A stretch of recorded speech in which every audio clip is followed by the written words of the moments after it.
যে শিক্ষাটা ধ্বংস করলে কেন, স্বাস্থ্যটা ধ্বংস করলে কেন, খাদ্যমন্ত্রী জেলে কেন, লক্ষ্মীর ভান্ডারের টাকা কি মমতা ব্যানার্জির আঁচল থেকে আসে না তার ভাইপোর পকেট থেকে আসে, কোথা থেকে আসে, এই প্রশ্নগুলো করবেন। তোমার মুখ্যমন্ত্রী, যাকে আমরা আর মুখ্যমন্ত্রী বলে মানি না, আমি তো মানিই না, কিভাবে বলতে পারেন যে ভারতবর্ষের বিচার ব্যবস্থা নাকি বিজেপির বিচার ব্যবস্থা? কাল তিনি এই কথা বলেছেন, আপনারা নিশ্চয়ই সেই বক্তৃতা ক্লিপিং আপনাদের কাছে এসে পৌঁছেছে। আমি প্রশ্ন তুলেছি যে এখন খোঁজ নেবার সময় এসেছে যে এই মমতা ব্যানার্জি ভারতবর্ষের নাগরিক নাকি তিনি অন্য কোথাও থেকে এসেছেন? কোথা থেকে এসেছেন তিনি রোহিঙ্গা নন তো?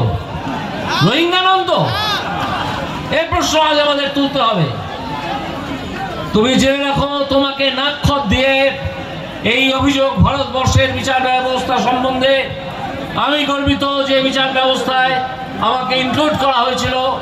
ভারত সরকার এবং সুপ্রিম কোর্ট যাকে ইনক্লুড করেছিল, সে এই বিচার ব্যবস্থা সম্বন্ধে অত্যন্ত গর্বিত। ভারতবর্ষের প্রতিটা মানুষ গর্বিত।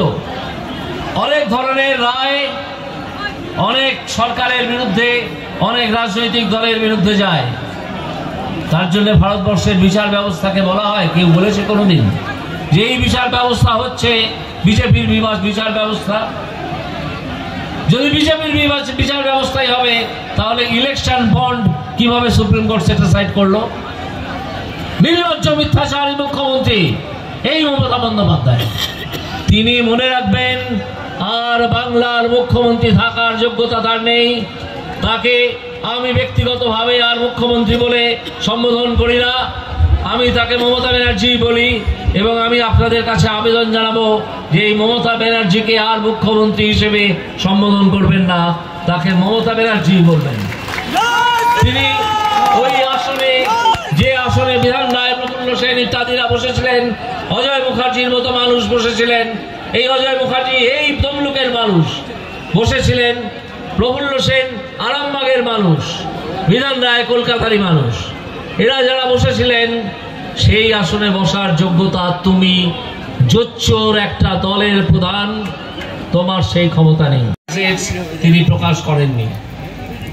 তার যারা দালাল, যারা চামচা, তাদের মধ্যে কেউ কেউ কালো গাউন গায়ে দিয়ে হাইকোর্টের বারান্দায় ঘুরে বেড়ান, কেউ কেউ আবার ভোটেও দাঁড়িয়ে যান। এই দালালরা বলেছে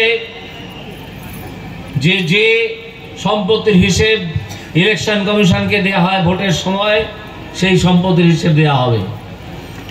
কিন্তু তোমার বেনামে থাকা থাইল্যান্ডের বাড়ি, দুবাইয়ের হোটেল, সেসব কোথায় যাবে? তুমি পশ্চিমবঙ্গের মানুষকে স্বাস্থ্য সাথী কার্ড দাও, তুমি দাও, তোমার পিসি দাও, এই দুজনে মিলে দাও, আর নিজে চোখের চিকিৎসা করাতে চলে যাও আমেরিকার হপকিন্স হসপিটালে। কেন যাও? তাহলে পশ্চিমবঙ্গের চিকিৎসা ব্যবস্থাকে এইরকম জায়গায় তোমরা নিয়ে এসেছো যার উপর তোমার নিজেরই আস্থা নেই। তুমি নিজের চিকিৎসার জন্য চলে যাবে আমেরিকায় বা লন্ডনে, আর পশ্চিমবঙ্গের যারা সাধারণ মানুষ তাদের জন্য রেখে দেবে শুধু পশ্চিমবঙ্গের ধ্বংস হয়ে যাওয়া স্বাস্থ্য ব্যবস্থা। আপনাদের নিশ্চয়ই এই অভিজ্ঞতা অনেকের হয়েছে যে কোনো সরকারি হসপিটালে গিয়ে মুমূর্ষু রোগীকে নিয়ে যদি একটা ট্রলির খোঁজ করেন, একটা ট্রলির তোলাবাজির টাকা হচ্ছে 300 টাকা। আপনি একটি দালালের হাতে গুঁজে দেবেন, যে দালাল তৃণমূলের সদস্য, আপনারা খোঁজ দিলেই জানতে পারবেন, তার মুখ অনেকে চেনেন এলাকার মানুষেরা, তখনই তো আপনি একটা ট্রলি পেয়ে যাবেন। যখনই আপনি 7,000 টাকা দেবেন, তখন আপনি একটা ফ্রি বেড পাবেন। এর নাম নাকি ফ্রি বেড।